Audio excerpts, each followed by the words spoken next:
नमस्कार मंडळी. MEA अर्थात मराठा एंटरप्रेन्योर असोसिएशन प्रत्येक मराठा व्यावसायिकाला जागतिक ओळख निर्माण करून देत असते. यावर्षी सुद्धा MEA एक असा एक्स्पो आयोजित करत आहे ज्यामुळे प्रत्येक मराठा व्यावसायिकाला एक जागतिक ओळख मिळेल. अर्थातच MEA इंटरनॅशनल बिझनेस एक्स्पो. आणि या एक्स्पोचा अभिमानास्पद भाग म्हणजे आज आपल्या सोबत आहेत सुमित फायर इंजिनिअरिंग प्रायव्हेट लिमिटेडचे सर्वेसर्वा माननीय श्री मोहन जाधव आणि टेक्निकल डायरेक्टर सुमित जाधव. नमस्कार साहेब. नमस्कार. स्वागत आहे तुमच्या दोघांचाही. सर, सुमित फायर इंजिनिअरिंग आज पुण्यामध्ये एक वेगळं प्रस्थान निर्माण केलं आहे, तर कशी सुरुवात झाली तुमच्या या बिझनेसची आणि केव्हापासून झाली?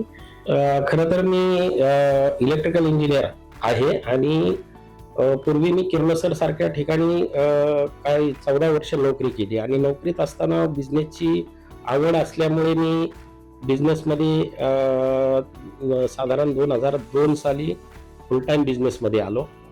आणि मला हे समजलं की ज्यावेळी मी 2002 साली बिझनेसमध्ये आलो त्यावेळी फायर फायटिंगमध्ये उंच बिल्डिंग होत नव्हत्या.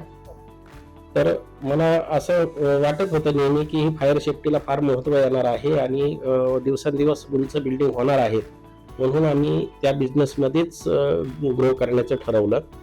खरं तर आपण फायर इंजिनिअरिंग म्हणजे नेमकं काय देतो, काय असतं आपल्याकडे? त्याच्यामध्ये मॅडम कसं आहे की जेव्हा पूर्वी बिल्डिंग उंच होत नव्हत्या, आता जसे की लिमिट नाही की किती उंची घ्यायची. तर पुण्यामध्ये अशा आपण फॉरेनमध्ये बघितल्याप्रमाणे पूर्वी मुंबईमध्ये मोठ्या मोठ्या उंच बिल्डिंग होत होत्या, पण आज पुण्यामध्ये सुद्धा खूप उंच बिल्डिंग होत आहेत. आणि फायर सेफ्टी ही मस्ट आहे. बिल्डिंगसाठी लागणारी फायर सेफ्टी आम्ही त्याच्यामध्ये टर्नकी प्रोजेक्ट करतो, पूर्ण डिझायनिंग पासून ते हँडओव्हर पर्यंत. आणि सुमित सर, मला तुम्हाला विचारायला आवडेल की 2002 पासून सरांनी सुरू केलेला हा बिझनेस, आज तुम्ही सुद्धा जॉईन आहात या बिझनेसमध्ये, तर काय बदल झाले तुमच्या येण्याने? कारण ज्या वेळेला एका पिढीकडून दुसरी पिढी ज्या वेळेला येते त्यावेळेला बरेचसे चांगले बदल होतात, कारण आपण काळानुसार बदलत जातो. तर काय काय बदल झाले तुमच्या येण्यामुळे आपल्या कंपनीमध्ये? पहिले तर मराठी फॅमिली और मराठा एंटरप्रेन्योर फॅमिली बिझनेस करतो आणि प्रोफेशनली फॅमिली बिझनेस करतो, हे तर एक प्रूफ आपल्या समोर आहे आता. आणि ही पिढी पुढे पण चालली पाहिजे यासाठी आम्ही काही बेस सेटअप करत आहे आता. तर Sumit fire engineers private limited मध्ये जेव्हा माझं पदार्पण झालं 2019 मध्ये, मी US वरून आलो. मी मास्टर्स पण फायर प्रोटेक्शन मध्येच केलं. म्हणजे ही इतकी निश फील्ड असून त्यामध्ये मास्टर्स करणं ही पण एक आमची एक डिफिकल्ट और चॅलेंजिंग टास्क होता की फायरमध्ये मास्टर्स केला, परत इथे येऊन दुसरं काही करता येईल का काम. तर हा सगळा विचार करून की फॅमिली बिझनेसच करायचे आपल्याला. बाकी कम्युनिटीची लोक मोठमोठे बिझनेसेस करतात, फॅमिलीज और जॉईंट फॅमिलीजमध्ये बिझनेसेस करतात, तर आपल्याला का नाही जमू शकत. या हेतूने आम्ही हे सगळं म्हणजे बिझनेसमध्ये मी उतरलो. आणि आता चेंजेस जर म्हटलो आपण, तर चेंजेस असे आहेत की आमचं आता एक वर्टिकल होतं Sumit fire engineers private limited, जे फक्त टर्नकी कॉन्ट्रॅक्ट्स करायचं. तर हे सोडून आम्ही मल्टिपल प्रोजेक्ट्स म्हणजे मल्टिपल वर्टिकल्स आता उभे केले आहेत, ज्यामध्ये माझा SJ फायर कन्सल्टिंग इंजिनियर्स म्हणून कन्सल्टन्सी चालते दुबई आणि सौदीमध्ये. दुसरं म्हणजे आम्ही HVAC मध्ये भरपूर मोठं काम करत आहोत आता. असे वेगवेगळे वर्टिकल्स प्लस आमचे सिव्हिल इंडस्ट्रीमध्ये पण काही प्रोजेक्ट्स आहेत.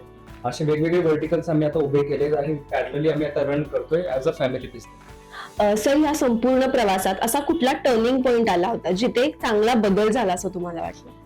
याच्यामध्ये असं आहे की मी पूर्वी वर्षानुवर्ष हा बिझनेस तर सक्सेसफुली रन करतच होतो, परंतु सुमित मला जॉईन झाल्यानंतर म्हणजे अमेरिकेतून शिकून आल्यानंतर त्याचे काय ॲडव्हान्स नॉलेज फायर प्रोटेक्शनमध्ये जे घेऊन आला, तर त्याचा कंपनीला खूप फायदा झाला. आणि त्याच्यानंतर आल्यानंतर जो काय आमचा कंपनी ग्रो झाली, म्हणजे टर्नओव्हरमध्ये डबलने वाढ झाली, हाच कंपनीसाठीचा एक टर्निंग पॉईंट आहे. दरम्यानच्या काळामध्ये देशाच्या बाहेर म्हणजे दुबई आणि सौदी सारख्या ठिकाणी सुद्धा आम्हाला काम करण्याची संधी मिळाली आणि ती सुमितने सक्सेसफुली पेलवली आहे. याच्यातच आम्हाला खूप आनंद आहे. नक्कीच सर. आणि इथून पुढे सुद्धा तुम्ही दोघं मिळून तुमचा बिझनेस वर्ल्ड वाईड न्याल यात काहीच शंका नाहीये. तर MBA सोबत सुद्धा तुम्ही आहात, तर MBA सोबतचा एक्सपिरियन्स कसा आहे तुमचा? MA सोबतचा एक्सप्रेस असा आहे की MA आमची फॅमिली आहे. त्याच्यामध्ये आमचे सगळेच मॅनेजमेंट कमिटी ही प्रत्येक सभासदासाठी अडीअडचणीवरती मात करून त्यांना मदतीचा हात देत असते. मधल्या काळामध्ये कोविडमध्ये सुद्धा खूप MAच्या माध्यमातून सभासदांसाठी बेड अवेलेबल होत नसेल तर त्याच्यासाठी MAने खूप मदत केलेली मी स्वतः बघितलेलं आहे. आणि MA अशी एक आहे की समाजासाठी बिझनेसमध्ये लोकांना मोटिवेट करून आपल्या समाजातल्या लोकांनी जास्तीत जास्त बिझनेसमध्ये यावं याच्यासाठी MA खूप मदत करत आहे. सर, तुम्ही इंटरनॅशनल बिझनेस एक्सपो मध्ये भाग घेतलाय, तर त्या एक्सपोची अशी कुठली इम्प्रेसिव्ह गोष्ट तुम्हाला वाटते?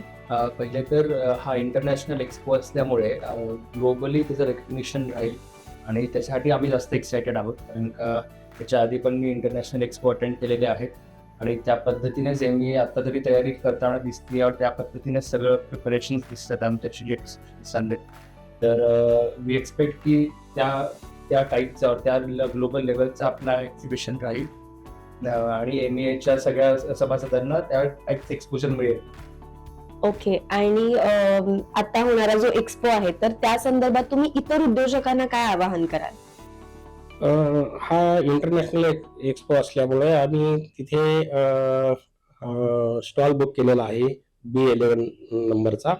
आणि मी इतर उद्योजकांना हेच आव्हान करेल की आपणही स्टॉल बुक केला नसेल त्यांनी स्टॉल बुक करावा आणि जास्तीत जास्त लोकांनी याच्यात सहभाग घ्यावा आणि B11 स्टॉलला आपण सगळ्यांनी व्हिजिट करावी ही विनंती. धन्यवाद.